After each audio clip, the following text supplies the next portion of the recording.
بندیل کھنڈ سے واپسی پر دوسری رات مورچھل بردار باندھی ساوتری، جس نے مہاراجا کے ساتھ سفر کیا، مہارانی بیجا بائی کے کمرے میں کھڑی اسے ساری باتیں تفصیل سے سنا رہی تھی جو اس سفر کے دوران پیش آئیں۔ مہارانی کا حکم تھا کوئی بات خواہ کتنی ہی معمولی کیوں نہ ہو نظر انداز نہ کی جائے۔ ساوتری بھروسے کی باندھی تھی اور اسی کے ذریعے بیجا بائی مہاراجا کی حسین سرگرمیوں سے باخبر رہتی تھی۔ اس نے مہاراجا، امبا جی اور چاند بائی کے درمیان ہونے والی پوری گفتگو بیان کر دی۔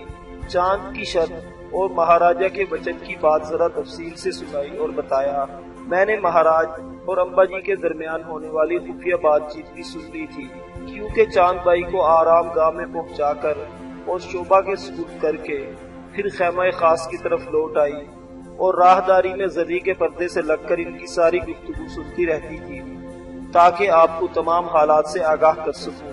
پھر اس نے بتایا کہ چاند بائی سے بیاہ کی صورت میں مہاراج کو صرف حضور کے پتا جی سرجی راؤ اور نواب کریم خان روہیلا سے خطرہ تھا، اور نواب اسی لیے گرفتار کیا گیا کہ وہ شادی میں رکاوٹ ڈالنے اور انتقام لینے کے قابل ہی نہ رہ جائے۔ ساوتری نے یہ بھی کہا کہ امبا جی چاند بائی کو اس لیے راج رنواس میں شامل کرنا چاہتا ہے کہ مہارانی کو اس کے حق و اختیار سے محروم کر دے اور راج محلوں پر چاند بائی کی حکومت قائم ہو جائے۔ بیجا بائی کو یہ سب باتیں سن کر شدید دکھ ہوا۔ یہ تو جانتی تھی کہ اس کے باپ سرجی راؤ کی اقتدار سے محرومی میں امبا جی کا ہاتھ تھا، لیکن اب وہ اسے بھی راج محلوں کی اعلیٰ حیثیت سے محروم کرنا چاہتا تھا۔ بیجا بائی ناگن کی طرح بل کھا کر رہ گئی۔ سندھیا کی ہوس پرستی کے افسانے عام تھے۔ راج رنواس میں حسین عورتوں کا ایک باڑہ تھا، اگر اس باڑے میں چاند بائی کا اضافہ ہو جاتا تو کون سی قیامت آ جاتی، مگر چاند بائی سے بیاہ کا مقصد ہی بیجا بائی کے اقتدار کو ختم کرنا تھا۔ مہارانی نے دل تھام لیا اور ساوتری کو انعام دے کر بولی، دیکھ، نہ تو کوئی غلط بات مجھے بتانا، نہ کوئی ضروری بات مجھ سے پوشیدہ رکھنا۔ اب یہ بتا، چاند بائی کیا چاہتی ہے؟ اگر نواب سے پیار تھا تو مہاراج کے ساتھ کیوں آ گئی؟ مہارانی صاحبہ، میں نے چاند کے دل میں جھانکنے کی بہت کوشش کی، لیکن کوئی اور چھور معلوم نہیں ہو سکا۔ وہ ساگر کی طرح گہری ہے اور اپنے دل کا بھید نہیں بتاتی۔ جب سے نواب کی گرفتاری کی خبر سنی ہر وقت چپ رہتی ہے۔ اس نے مہاراج سے کوئی فرمائش بھی نہیں کی۔ مجھے اس کی حالت پر ترس آتا ہے۔ ایک بار آپ کا ذکر آیا تو کہنے لگی، میں تو مہارانی بیجا بائی کی خادمہ ہوں، کاش کوئی یہ بات مہارانی کو بتا دے۔ یہ سن کر مہارانی کے ذہن میں ایک کھڑکی کھلی، ساوتری، میں چاند سے ملنا چاہتی ہوں۔ مہاراج نہیں چاہتے کہ کوئی رانی چاند سے ملے۔ آپ کے بارے میں تو خاص تاکید کی گئی ہے، کچھ بھی ہو ملاقات کی کوئی تدبیر نکال۔ پھر کچھ سوچ کر خود ہی بولی، پرانے مندر کا باغ اجاڑ پڑا ہے، ادھر کوئی نہیں آتا، کل چاند کو سیر کے بہانے اس باغ میں لے آ، کہنا میں ملنا چاہتی ہوں۔ بہت اچھا، کوشش کروں گی، میں کل تیسرے پہر وہاں پہنچ جاؤں گی۔ پھر ساوتری دبے پاؤں کمرے سے نکلی اور راج محل کی نیم تاریخ غلام گردش میں غائب ہو گئی۔ پرانے مندر کے باغ کی دیواروں کا پلستر اکھڑ گیا تھا، 2 برجیاں بھی مسمار ہو چکی تھی۔ کسی وقت یہ باغ گوالیار کی اہم تفریح گاہوں میں شمار ہوتا تھا، مگر اب تو تالاب بھی مدت سے خشک پڑا تھا اور کوئی بھولے سے بھی ادھر کا رخ نہ کرتا تھا۔ مہارانی بیجا بائی ایک باندی کے ہمراہ تیسرے پہر ہی باغ میں پہنچ گئی اور دیوار کی ٹوٹی برجی کے پاس چاند بائی کا انتظار کرنے لگی۔ اس نے ملاقات کے لیے ایک شکستہ برجی کو شاید اس لیے منتخب کیا تھا کہ اس کی ذات بھی اعتماد کا پلستر اکھڑ چکا اور دل برجی کی طرح ٹوٹ پھوٹ گیا تھا۔ مہارانی کو زیادہ انتظار نہیں کرنا پڑا۔ چاند بائی ساوتری کے ہمراہ باغ میں آئی اور بیجا بائی کو دیکھتے ہی اس کی طرف لپکی۔ قریب پہنچ کر اودھ کی مخصوص تہذیب کے مطابق ہاتھ پیشانی پر لے جا کر سلام کیا اور پرخلوص لہجے میں بولی، مہارانی، میں اپنے آپ کو خوش قسمت سمجھتی ہوں کہ آپ نے مجھے یاد فرمایا۔ چاند، میں تم سے کچھ باتیں کرنا چاہتی ہوں۔ بیجا بائی نے بھی شفقت کا مظاہرہ کیا، مجھے خوشی ہے کہ تم میری دعوت میں چلی آئیں، آپ سے ملنے کی آرزو تھی۔ دیکھو چاند، میں ایک مہارانی ہوں اور ایک عورت بھی ہوں۔ ہر عورت پہلے اپنا بھلا سوچتی ہے، مگر میں اپنے ساتھ تمہارا بھلا بھی چاہتی ہوں۔ مجھے تم سے کچھ باتیں کرنی ہیں، لیکن پہلے یہ اطمینان چاہتی ہوں کہ جو کچھ پوچھوں گی اس کا صحیح جواب ملے گا۔ فرمائیے کیا پوچھنا چاہتی ہیں؟ آپ سے کچھ نہیں چھپاؤں گی۔ بیجا بائی ایک لمحہ ٹھہر کر بولی، کیا تمہیں نواب کریم خان سے پیار نہیں؟ چاند بائی نے دل تھام لیا، زندگی میں صرف انہی سے پیار کیا ہے۔ پھر تم نواب کو چھوڑ کر امبا جی کے ساتھ کیوں چلی آئی؟ میں نے سنا ہے فیصلہ تمہاری مرضی پر چھوڑ دیا گیا تھا۔ اگر تم نہ آنا چاہتی تو تمہارے ساتھ زیادتی نہ کی جاتی۔ اگر میں نہ آتی تو یقیناً مہاراج ناراض ہو جاتے، پھر زبردستی بھی کی جاتی، جنگ بھی ہوتی، اور نواب نے جس مقصد کے لیے مہاراجہ کی طرف دوستی کا ہاتھ بڑھایا تھا وہ پورا نہ ہوتا۔ میں نے اس مقصد کی خاطر اپنی محبت کی قربانی دی ہے۔ کس مقصد کی بات کرتے ہو؟ ہر انسان کا کوئی نہ کوئی مقصد ہوتا ہے مہارانی۔ نواب کریم خان مہاراجہ کی دوستی اس لیے چاہتے تھے کہ ان سے ریاست کی آزادی اور اپنی فرما روائی کی سند اختیار کرتے۔ جب مہاراج نے نواب سے میرا مطالبہ کیا اور فیصلہ میری مرضی پر چھوڑ دیا گیا تو میرے سامنے دو ہی راستے تھے، یا تو انکار کر دیتی، یہ انکار مہاراج کو مشتعل کر دیتا اور وہ غصے میں نواب کی فرمان آزادی کی خواہش کو بھی پوری نہ کرتے۔ ہو سکتا ہے ان کی دوستی دشمنی میں تبدیل ہو جاتی۔ میں نے اس خطرے کو محسوس کیا۔ پنڈارے مرہٹوں کا مقابلہ نہیں کر سکتے تھے۔ دوسری صورت یہ تھی، مہاراج کی خوشنودی حاصل کرنے کے لیے میں مرہٹا خیموں کا رخ کرتی اور اس مقصد کو حاصل کرنے میں نواب کا ہاتھ بٹاتی جو انہیں سب سے زیادہ عزیز تھا۔ میں نے سوچا اگر محبت کی قربانی سے میرے محبوب کا مقصد پورا ہو سکتا ہے تو مجھے اس قربانی سے دریغ نہیں کرنا چاہیے۔ یہی سوچ کر امبا جی کے ساتھ آنے کا فیصلہ کر لیا، لیکن میں کتنی بدنصیب ہوں، میری یہ قربانی رائگاں گئی۔ مہاراج نے اپنا وعدہ پورا کرنے کی بجائے نواب کو دھوکے سے بلا کر گرفتار کر لیا اور انہیں زنجیریں پہنا کر میرے ساتھ ہی گوالیار لے آئے۔ اس کے ساتھ ہی چاند بائی کی آنکھوں سے ٹپ ٹپ آنسو گرے، رخسار بھیگ گئے، نتنے پھڑکنے لگے اور بے اختیار منہ ڈھانپ کر رونے لگی۔ یہ حالت دیکھ کر مہارانی بیجا بائی کا دل بھی بھر آیا۔ اسے تسلی دیتی ہوئی بولی، حوصلہ رکھو چاند، جو عورتیں حکمرانوں کی زندگی میں آتی ہیں انہیں بعض اوقات کٹھن حالات سے گزرنا پڑتا ہے، مگر میں تو اپنی بدنصیبی پر رو رہی ہوں۔ چاند نے گلوگیر لہجے میں کہا، آپ عورت ہونے کے ناطے میرا دکھ سمجھ سکتی ہیں۔ میں نے اپنے محبوب کی خاطر جو قربانی دی تھی وہ کسی کام نہ آئی، الٹے نواب صاحب اس غلط فہمی میں مبتلا ہوں گے کہ میں نے ان سے بے وفائی کی۔ یہ صدمہ ان کے دل کو کاٹ رہا ہوگا، لیکن وہ نہیں جانتے کہ مجھ پر کیا بیت رہی ہے۔ مگر یہ بھی جانتی ہو مہاراج تم سے بیاہ کی تیاریاں کر رہے ہیں۔ بیاہ کی شرط اپنی عزت بچانے کے لیے لگائی تھی۔ میں جانتی تھی نواب یہ بیاہ نہیں ہونے دیں گے، مگر وہ گرفتار ہو گئے اور تقدیر نے مجھے مہاراج کے قدموں میں لا پھینکا۔ کاش مجھے موت آ جائے تاکہ اس الزام سے چھوٹ سکوں۔ گھبراؤ نہیں چاند، میں تمہاری مدد کروں گی۔ میرے جیتے جی یہ بیاہ نہیں ہو سکتا۔ سچ مہارانی، مجھ پر وشواس رکھو۔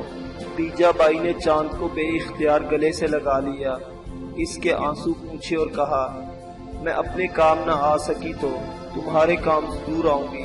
زندگی بھر آپ کی احسان مند رہوں گی مہارانی، مگر ہمارے درمیان جو گفتگو ہوئی ہے کسی کو اس کا پتہ نہیں چلنا چاہیے۔ مہاراج کو بھی معلوم نہ ہو کہ تم مجھ سے مل چکی ہو۔ آپ بے فکر رہیں، میں مہاراج کا صرف اس لیے احترام کرتی ہوں کہ انہوں نے میری مجبوریوں سے فائدہ نہیں اٹھایا، جو وچن دیا تھا اس پر قائم ہیں۔ تم نے انہیں شرط کی جو زنجیر پہنا دی ہے وہ ان کے گلے سے نہیں اتر سکے گی۔ یہی ایک عقل مندی کی ہے تم نے، خدا آپ کی زبان مبارک کرے۔ ملاقات ختم ہوئی تو ساوتری چاند بائی کو لے کر راج محل کو لوٹ گئی تاکہ مہاراج جب شام کو اس سے ملنے آئیں تو وہ اپنے کمرے میں موجود ہو۔ لیکن مہارانی بیجا بائی چاند سے ملنے کے بعد بہت زیادہ پریشان ہو گئی تھی۔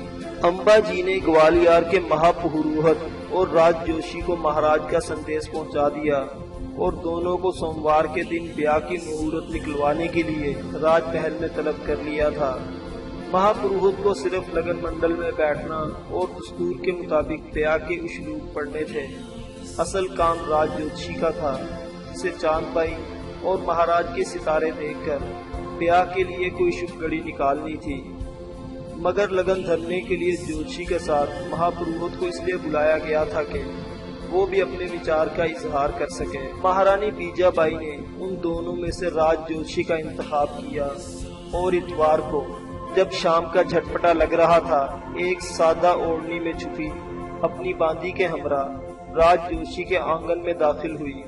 پہلے تو وہ سمجھ ہی نہ سکا کہ معاملہ کیا ہے، لیکن جب اوڑھنی میں مہارانی کی شکل دیکھی تو بوکھلا گیا۔ سرکار، آپ نے تکلیف کیوں فرمائی؟ باندی کے ہاتھ سندیش بھیج دیا ہوتا، میں خود حاضر ہو جاتا۔ ہمیشہ پیاسا ہی کنویں کے پاس آتا ہے جوشی مہاراج، کنواں کبھی پیاسے کے پاس نہیں جاتا۔ راج جوشی نے جلدی جلدی ورانڈے میں چوکی بچھائی اور خود مہارانی کے سامنے ہاتھ باندھ کر کھڑا ہو گیا۔ کیا آ گیا ہے میرے لیے؟ مہارانی کے اشارے پر باندی نے اشرفیوں کی ایک تھیلی جوشی کے ہاتھ میں تھما دی۔ وہ پریشان سا ہو کر بولا، یہ کیا ہے سرکار؟ تمہاری دکشنا؟ میں سمجھا نہیں۔ مہارانی بڑے فیصلہ کن انداز میں کہنے لگی، مہاراج اور چاند بائی کے بیاہ کی مہورت نہیں نکلنی چاہیے۔ جوشی جی، چاند بائی علی گڑھ کی ایک طوائف زادی ہے، وہاں سے بھاگی تو نواب کریم خان کی سرکار سے وابستہ ہو گئی۔ اب مہاراج اسے بندیل کھنڈ سے ساتھ لے آئے ہیں۔ سونے کی یہ 100 مہریں جو تمہیں بھیٹ کی گئی ہیں کہتی ہیں کہ چاند بائی کے ستارے مہاراج سے نہیں ملتے۔ اگر بیاہ ہوا تو دونوں پر بڑا کشٹ آئے گا۔ راج جوشی یہ آگیا سن کر سکتے میں آ گیا۔ اگر میں نے کہہ بھی دیا کہ ستارے نہیں ملتے تو ہو سکتا ہے مہاراج کسی دوسری جوشی کو بلا بھیجیں۔ اس حالت میں اگر میرا جھوٹ کھل گیا تو مہاراج مجھے کوہلو میں پلوا دیں گے۔ تمہیں کسی دوسرے سے نہیں، صرف اپنے کام سے مطلب رکھنا چاہیے۔ دوسرے جوشی سے کچھ کہنا سننا ہمارا کام ہے۔ میں کوشش کروں گا مہارانی۔ راج جوشی کی ڈوبی ڈوبی آواز بتا رہی تھی کہ خوف کے مارے اس کا دل ابھی سے بیٹھا جا رہا ہے۔ صرف کوشش نہیں، یہ کام تمہیں کرنا ہے۔ کامیابی کے بعد تمہاری اور بھی سیوا کی جائے گی۔ یہ کہہ کر بیجا بائی اٹھی اور باندی کے ہمراہ بڑی تیزی کے ساتھ دروازہ پار کر گئی۔ راج جوشی بھاگتا ہوا اندر گیا، اشرفیوں کی تھیلی سنبھالی اور اسی وقت لگن کنڈلی لے کر بیٹھ گیا۔ اس نے 3 بار پانسا پھینکا اور ہر بار جواب اس کی مرضی کے عین مطابق نکلا۔ دوسرے دن وہ مہاراج کے حکم پر راج محل پہنچا تو پروہت پہلے ہی سے موجود تھا۔